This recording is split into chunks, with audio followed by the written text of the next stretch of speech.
Right. முதலாவது கேள்வியை பார்த்தீங்களா, 2 பேர் ஒப்பந்தம் செய்திருக்கணும். ஒப்பந்தத்தின் நிபந்தனைய ஒரு நபர் மீறுகிறார். அப்ப அந்த நபர் மீறிக்க மற்றவர் ஒப்பந்த மீறலுக்காக வழக்கு தொடர விரும்புகிறார். இப்படி வழக்கு தொடர விரும்பிக்க அவர்கிட்ட போட்டோ பிரதி ஒன்றுதான் இருக்குது. அவர் அந்த போட்டோ பிரதிய சான்றா கொடுக்கலாமான்றது ஒரு கேள்வி. அடுத்தது, அதாவது முதன்மை ஒப்பந்தம் ஏயின் உடைமையில் இருந்திருந்தால் சட்ட முக்கியத்துவம் யாது? ஏதான் வழக்கு தொடுக்கிறார். இப்ப எயிட்ட போட்டோ காப்பி இல்லாம ஒரிஜினல் இருந்திருந்தால் அதுல சட்ட முக்கியத்துவம் யாதுன்னு கேட்கலாம். இது டாக்குமெண்ட்ரி எவிடன்ஸ் என்றது எப்படி கண்டுபிடிக்கிறேன்னா, அந்த போட்டோ பிரதி, மூல ஒப்பந்தம், முதன்மை ஒப்பந்தம் என்று சொல்லிக்கு எங்களுக்கு அது தெரிஞ்சிடும். டாக்குமெண்ட்ரி எவிடன்ஸுக்கு வருதுண்டு. மற்றது பாஸ் பேப்பர் செய்த ட்ரெண்ட்லையும் நாங்கள் பார்த்து கொண்டு போனோம்னா டாக்குமெண்ட்ரி எவிடன்ஸ்ல ஒரு கேள்வி வாரது.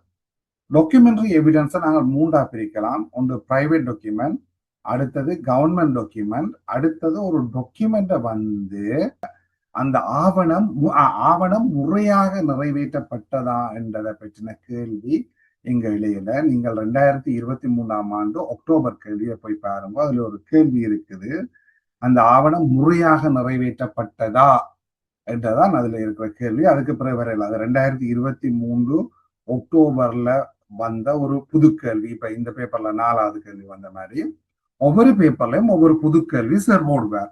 நீங்க அதை பற்றி ஒரி பண்ணாதீங்க. இப்ப முதலாவது கேள்வி அப்படியே பாஸ் பேப்பர் கேள்வி, கொஞ்சம் ஸ்லைட் பண்ணியிருக்கு. இதுல கவர்மெண்ட் டாக்குமெண்ட்டை பற்றி கேட்க வராது. ஏன்னா 2 பிரைவேட் பர்சனுக்கு இடையில நிறைவேற்றப்பட்ட ஒப்பந்தத்தை பற்றி தான் கதைக்கிறது. அப்ப இப்படி என்று சொன்னா 61 இருந்து 66 தான் செக்ஷன். 67 இருந்து 73 மட்டும் ஒரு டாக்குமெண்ட்டை எப்படி சட்டபூர்வமாக நிறைவேற்றுவது, அல்லது ஒரு ஒரு ஒரு டாக்குமெண்ட் லீகலா ப்ரொடியூஸ் பண்ணப்பட்டதுன்னா என்னென்னத்தை கொண்டிருக்கணும் என்று சொல்றதுதான் 67 இருந்து 73. 74 இருந்து 79 வரைக்கும் கவர்மெண்ட் டாக்குமெண்ட்டை பற்றி போகும். அங்கால 80 இருந்து 90 மட்டும் சில அந்த டாக்குமெண்ட்கள் சம்பந்தமான விஷயம் போகும். அதில் பற்றி நாங்கள் படிக்கிறதில்ல. எப்பயாவது ஒரு இந்த 34ஆம் கேள்வி மாதிரி போட்டு விட்டா அது கோயில் கணக்கில் விட்டுடுங்க. முதன்மை ஒப்பந்தம் ஏயின் உடைமையில் இருந்தால் சட்ட முக்கியத்துவம் ஜாது? இதுல நீங்க எழுத வேண்டிய 64 என்ன சொல்லுது? வேற ஒரு நாள் போகணும், அதை பார்த்து. 64 முதல்நிலை சான்று பற்றி தான் சொல்லுது. கேஸுகள்ல இப்போ ஒரிஜினல் டாக்குமெண்ட்ஸை கொடுத்து தான் ப்ரூவ் பண்ண வேணும்னு சொல்லுது. சரி, சில சந்தர்ப்பம் முதன்மை சான்றுகளைத்தான் நீதிமன்றம் ஒரு சான்றாக ஏற்றுக்கொள்ளப்படும். ஆகவே தனது வழக்கை வெல்வதற்காக தனது உடைமையில உள்ள முதன்மை பிரதியை நீதிமன்றத்துல சமர்ப்பித்தாருன்னா அவர் வழக்குல வெல்லலாம்ன்றதுதான் இதுல பாயிண்ட். அப்ப 64 எழுதி விட்டீங்களா? சரி, விரும்பினா 61 எழுதலாம். 61 ரொட்டன் டொமேட்டோ இல்ல, உங்களை அழுக பண்ணாது. நீங்கள் திலீப சார் என்ற விஷயங்களை நீங்கள் பெருசா பார்க்கல போல இருக்குன்னு நான் ரிவிஷனை பார்க்கல போல இருக்குது. So each question only requires one section to be written. இதுக்கு மேல எழுத வேண்டாம். அவனா சார் சொன்ன ரிவிஷன்களை நினைவு சொல்றேன். எக்ஸாமோ போறாக நீங்கள் எவ்வளவு பாடம் படிக்கிறீங்களோ அதே அளவுக்கு திலீப சார் செய்த ஒரு 4-5 ரிவிஷனை கேட்டுட்டு போகும். அப்ப அவற்றை ஐடியா என்ன, விடி எப்படி எழுதணும், நீங்கள் எங்கெங்க பிளவிடுவீங்க. Right? This is not one. This is one of one. Okay? Now you come to the next one. Now here you put 2. It should be one of 2. Now this is not a what you call a story writing exam. It's a professional exam, so no section, nothing. at least the section, forget about the case law. If there was at least a section mentioned, this student would have got 5 marks. சரியான ஸ்ட்ரிக்டா number வேற இடத்துல எழுதுறது, ஒரு பிடி இந்த பக்கத்துல எழுதிட்டு மற்ற பக்கத்துல எழுதுறது எல்லாம் வெளியேண்டு சொல்லி கொண்டு போறது. அதாவது நீதிமன்றங்கள் எப்பவுமே ஒரிஜினல் டாக்குமெண்ட் முதன்மை பிரதியை தான் சமர்ப்பிக்க சொல்லும். முதன்மை பிரதி இல்லாட்டிக்கு ஒரு 5-7 வகையான இணைப்பிரதிகள் இருக்குது. அந்த இணைப்பிரதிகளை மட்டும்தான் என்னென்ன கண்டிஷன்ல என்ன முன் நிபந்தனைகளை பூர்த்தி செய்யலாம் என்ற ஒரு விதிவிலக்கான சூழ்நிலைகள்ல மட்டும்தான் இணைப்பிரதியை ஏற்றுக்கொள்ள செய்யுது. அப்ப முதன்மை பிரதி அவன் உடைமையில இருக்க ஏன் கொண்டே போட்டோ காப்பியை கொண்டே கொடுக்கணும். ஆனாக்கு 64 என்ற செக்ஷனை வடிவா எழுதிட்டீங்களா சரி, அது எழுதின முதல் 64 நீதிமன்றங்களின் பார்வைக்கு முதல்நிலை சான்றை சமர்ப்பிக்கணும் என்று எழுதி போட்டு, பிறகு அடுத்த வரியில பிரிவு 64 என்று போட்டு 64 என்னன்றத எழுதுவேன். அந்த அக்குரேட்டான பாயிண்ட ஒரு வரியில இதுதான் 64 தான் இதுக்குரிய விட, இதுதான் அந்த அக்குரேட்டான பாயிண்ட் என்று சொல்லி போட்டு அங்கால எழுதினார். திலீப சார் ரிவிஷனை கேளும்போ தெளிவா விளங்கும். ஆவண கேள்வி, நீதிமன்றம் முன் ஒப்பந்தத்தின் பிரதியை சமர்ப்பிக்க ஏனை இயலச் செய்யும் ஏற்பாடு, அப்ப ஒரு ஏற்பாடு மற்றும் முன் நிபந்தனைகள் யாவை? ஏனை இயலச் செய்யும் ஏற்பாடு. அப்ப பிரதி ஒன்றை சான்றாக கொடுக்கிறதுக்கு சான்று சட்டத்துல எங்க ஏற்பாடு இருக்குன்னு பாத்தீங்கன்னா 65ல தான் இருக்கு. அப்ப இதுல பாத்தீங்கன்னா 1ல இருந்து 7 வரைக்கும் போகும். முதலாவது அந்த நிபந்தனையில 3 உப நிபந்தனைகள் இருக்கும். 65 சப்செக்ஷன் 1, அதுல 1 தான் அடிக்கடி கேள்வியில வரும். அதாவது முதன்மை ஒப்பந்தம் எதிரின்ற உடைமையில இருக்கு.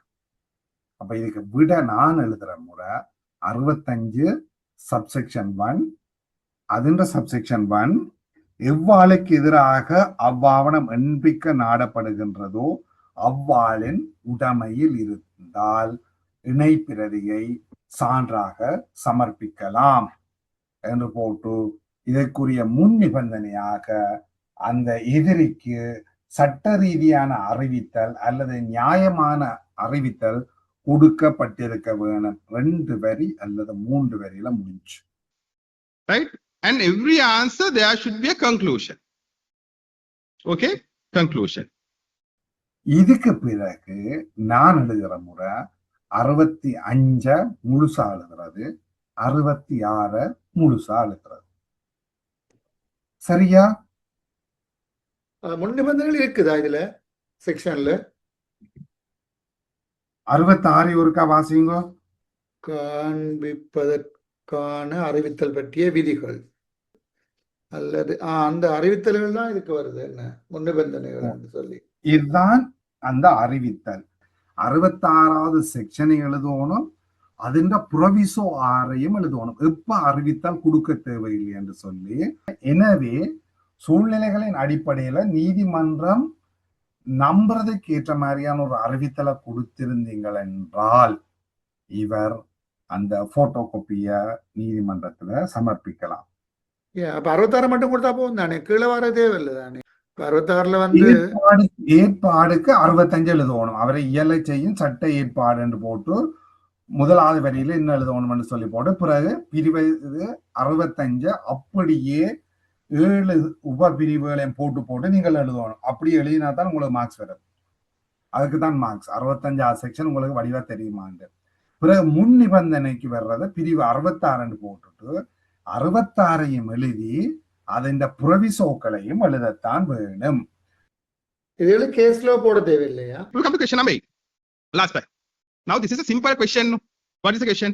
An 8-year-old boy is summoned to give evidence before High Court in a child abuse case. So he's the victim in that child abuse case.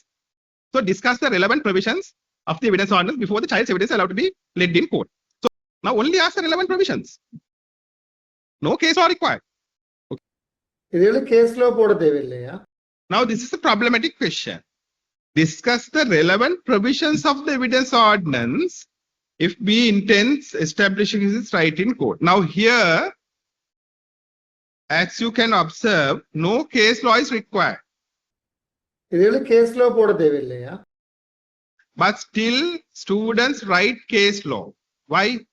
எனக்கு ஒன்று மட்டும் தெளிவா தெரியுது. நீங்க டிலிப்பர் சார் என்ற ரெக்கார்டிங் ஒன்றையும் கேட்காம இந்த ஒரு சந்தேகம் இல்லாம தெளிவா விளங்குது. உங்களை கிரிட்டிசைஸ் பண்ணல தங்கி நீங்க கிணவேற்ற குரலா அது உண்மைதானே. நான் கேட்கல, ரீசன் கேட்கல நான். சாரி. அவர் அதாவது பண்டிதையா என்ற ஒரு சொல்ல அவர் அடிக்கடி பாவிப்பார்.